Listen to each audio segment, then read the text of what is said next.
Hi, I'm Jade Warwick with the Warwick Report. I'm here with Anthony Hudson. Anthony, what's going on today? Well, we scheduled a peaceful walk through Dearborn to show unity in this community. And as I'm looking at it right now, we've got, a group of people down here screaming Free Palestine. And then we've got some people over here that don't like me too much and pulled up in a big motorhome with my face on it, which is quite flattering, Yes, But so they're with Michigan First, is that right, that group? that's what they claim, but obviously they're not Michigan First if they come down here and they have a problem with the Muslim Americans who live here as American citizens. Yeah, do you think that they're trying to start some chaos today? Oh, absolutely. Absolutely. That's the vibe. They were talking about coming down here and frying up some bacon and throwing out bacon bits, on the ground, which is very disrespectful. So I've also heard they're going to be burning the Quran soon.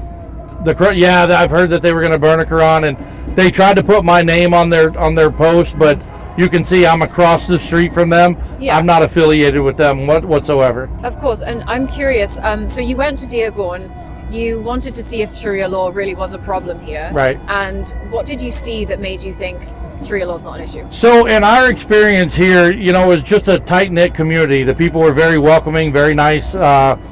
The hospitality level here is really, really nice. We got to go to 4 different mosques. We talked to 3 different imams. We got a little bit of a cultural education from them. And shockingly enough, they believe in our Constitution or know our Constitution more than most Americans do. Okay. And that was quite shocking to me. Did you speak to many women in the community? We did, and so there's like some cultural boundaries that women can't touch men, like skin to skin. So they don't handshake, they don't hug, unless it's their husband or their father. Is that part of Sharia law? That's what I tie it to that. But I got a lot of hugs from people all day long because they were thanking me for coming down here. But not the women, you're saying? The women. The women. Some women yeah, did?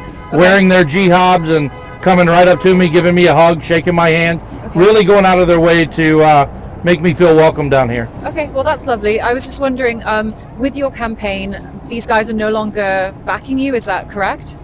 Yeah, I wouldn't even say that they were backing me to begin with. They you meet people, you vet them, they want to help your campaign, but they started putting out a lot of posts on social media that were kind of QAnon-ish or crusade-ish, and we let them go immediately, and this is how they retaliate. So they are pro-crusade? Yeah. Okay, yeah. And how do you feel about that in general? I can't really comment on how other people feel or how it makes me feel, because we have freedom here, freedom of speech, freedom of representation. If they want to look like an idiot, let them look like an idiot. I'm not responsible with how they look to the public. Okay, no problem. And is there anything you would like to say about the march today? Any, concerns you have?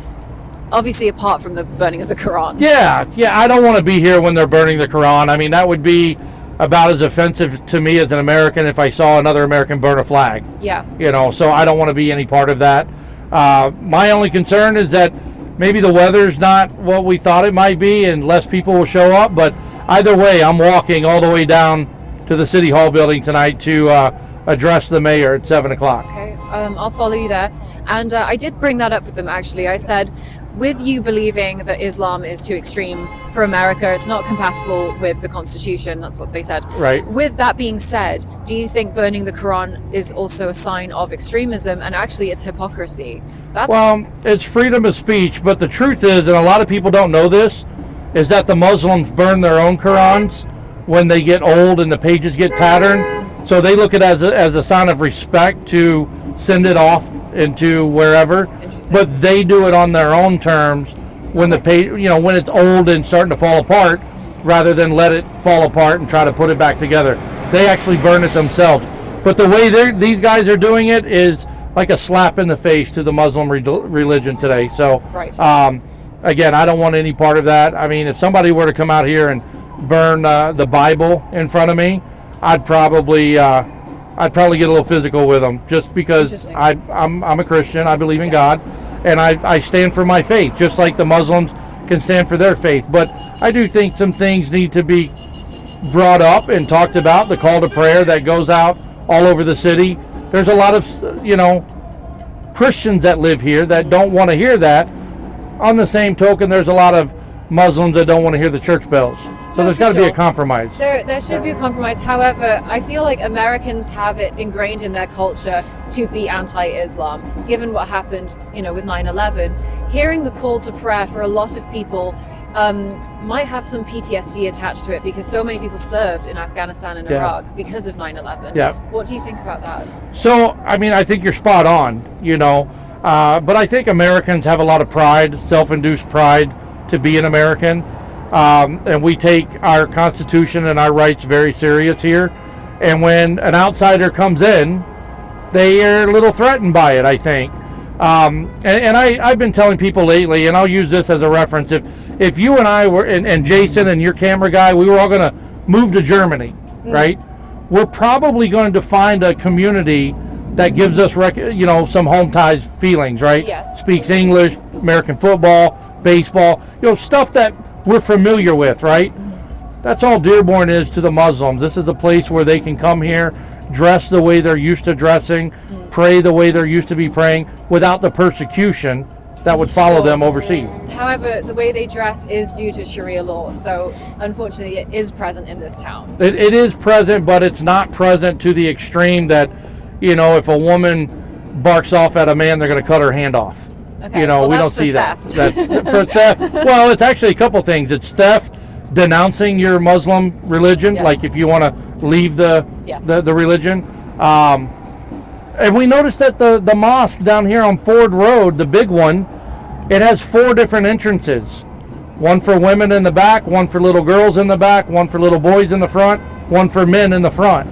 And when we were there on Friday, we noticed all the men were going through the front. So that's segregation. We don't practice that in this country. You're right. So things like that, we have to make sure don't exist here, because under the Constitution, we have our freedom, and, we're all treated equal. So that's true. So how would you suggest coexisting in Dearborn with Islam and Christianity, given that I think it's 55% Islam? Is that the that statistic? or a little more? Interesting. How do you recommend people coexist? Well, instead of a mayor, degrading an American citizen, you got to have the leaders in the city come to the table. Yeah. And you got to be open to have the conversation to bring compromise to life. You got to figure out what we can get rid of in order to keep this, or vice versa. And I don't see a lot of leadership talking in the state of Michigan anymore, not just Dearborn, but for the state as a whole.